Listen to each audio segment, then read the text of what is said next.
Kinasuhan na sa Sandigan Bayan si dating Congressman Saldico dahil sa umano'y manumalyang flood control project sa Oriental Mindoro.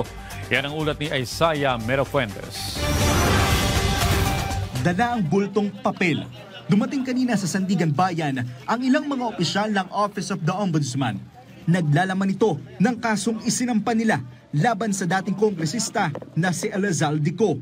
After 2 months of investigation, gathering evidence, sifting through testimonies of witnesses, the Office of the Ombudsman announces today that we have issued a resolution finding probable cause to file criminal charges in connection with serious irregularities. Criminal informations have now been filed in Sandigan Bayan against former Congressman Elizalde Zaldico.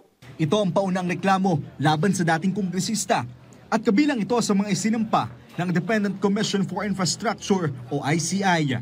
Kaugnay ito sa halos 290 million pesos worth of substandard flood control project sa Nauhan Oriental Mindoro na ang kontraktor ay ang Sunwest Construction Company na pagmamayari ng kapatid ni Ko at itinuturing naman si Saldico na beneficiary owner.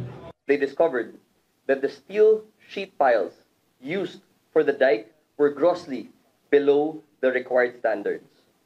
Their measurements showed an exposed pile of 2.5 meters, another 0.6 meter embedded in the pile cap, for a total of only 3 meters, far from the 12-meter specification stated in the detailed engineering design.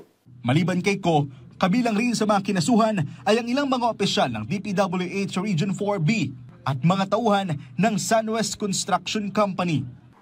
Ito ang pinakaunang kasong iniakyat sa korte kaugnay sa anomalya sa flood control project.